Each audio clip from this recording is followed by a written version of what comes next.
Salam damai sejahtera. Renungan untuk hari ini kita akan membaca dari kitab 1 Raja-Raja pasal 8 ayat 54 sampai dengan ayat 65. Akan saya bacakan untuk Bapak Ibu sekalian yang demikian. Ketika Salomo selesai memanjatkan segala doa dan permohonan itu kepada Tuhan, bangkitlah ia dari depan mezbah Tuhan, setelah berlutut dengan menadahkan tangannya ke langit. Maka berdirilah ia dan memberkati segenap jemaah Israel dengan suara nyaring, katanya, "Terpujilah Tuhan yang memberikan tempat perhentian kepada umatnya Israel, tepat seperti yang difirmankannya, dari segala yang baik yang telah dijanjikannya dengan perantaraan Musa hambanya. Tidak ada satupun yang tidak dipenuhi. Kiranya Tuhan Allah kita menyertai kita, sebagaimana Ia telah menyertai nenek moyang kita. Janganlah Ia meninggalkan kita dan janganlah Ia membuangkan kita. Tetapi hendaklah dicondongkannya hati kita kepadanya untuk hidup menurut segala jalan yang ditunjukkannya dan untuk tetap mengikuti segala perintahnya dan ketetapannya dan peraturannya yang telah diperintahkannya kepada nenek moyang kita. Hendaklah perkataan yang telah kumohonkan tadi di hadapan Tuhan dekat pada Tuhan Allah kita siang dan malam, supaya Ia memberikan keadilan kepada hambanya dan kepada umatnya Israel menurut yang perlu pada setiap hari, supaya segala bangsa di bumi tahu bahwa Tuhanlah Allah dan tidak ada yang lain. Dan hendaklah kamu berpaut kepada Tuhan Allah kita dengan sepenuh hatimu dan dengan hidup menurut segala ketetapannya dan dengan tetap mengikuti segala perintahnya seperti pada hari ini."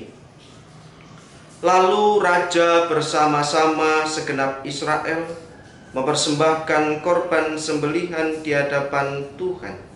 Sebagai korban keselamatannya kepada Tuhan, Salomo mempersembahkan 20.000 ekor lembu sapi dan 120.000 ekor kambing domba.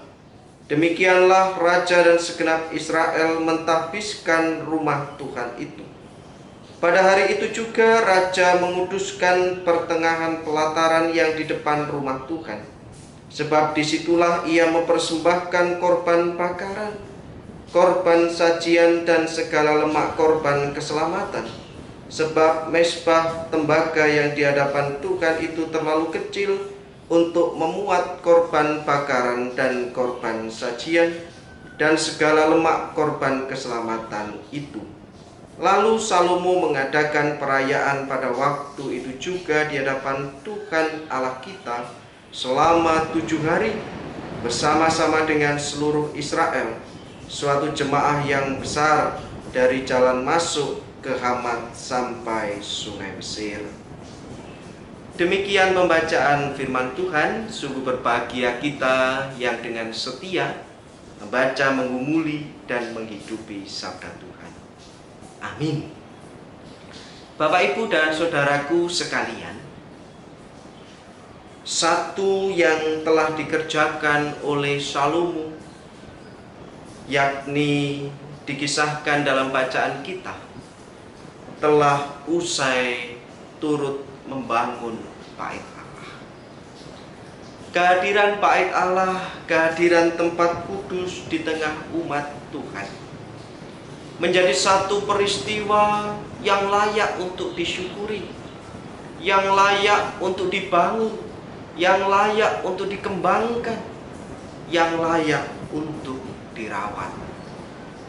Bapak, Ibu, dan saudaraku yang dikasihi Tuhan, peristiwa terselesainya karya Salomo dan bersama dengan umat pada waktu itu dirayakan dengan penuh rasa syukur, disyukuri dengan penuh kemeriahan.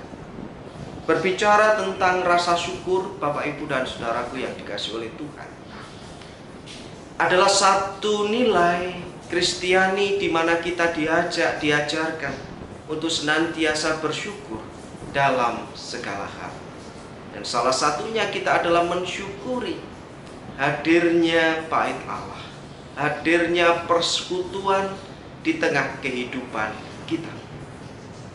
Di satu sisi, rasa syukur ini perlu diwujudkan, baik melalui berbagai macam media yang bisa kita lakukan. Rasa syukur yang diungkapkan baik melalui persembahan dan juga sebuah hati, keinginan, keterlibatan untuk senantiasa merawat, untuk senantiasa ambil bagian di dalam kita bersama menumbuh kembangkan kehidupan persekutuan, kehidupan gereja Tuhan, kehidupan bait Allah itu di dalam kehidupan kita.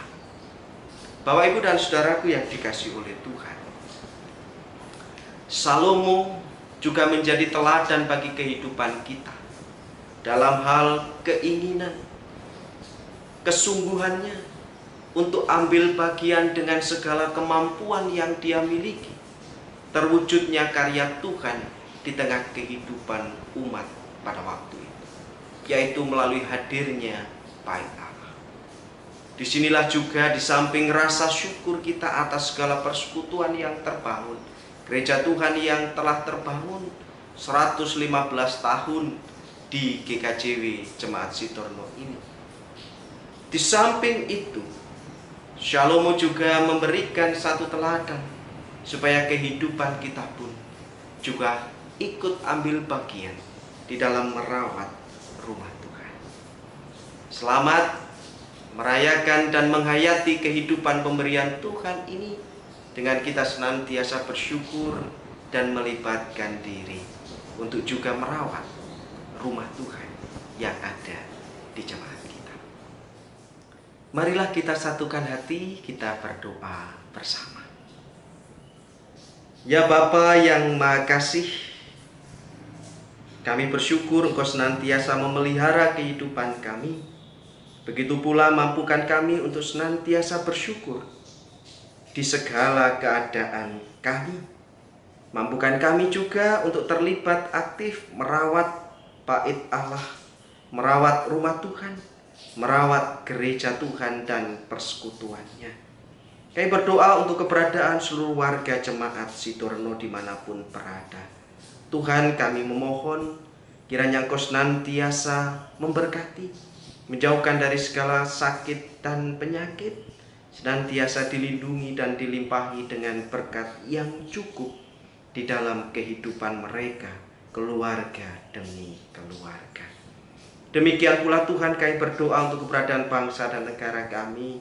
Berkatilah dan mampukan kami sebagai warga negara yang baik untuk senantiasa mendukung, terkhusus di masa-masa pandemi ini, segala pemerintahan, segala kebijakan yang diambil oleh pemerintah.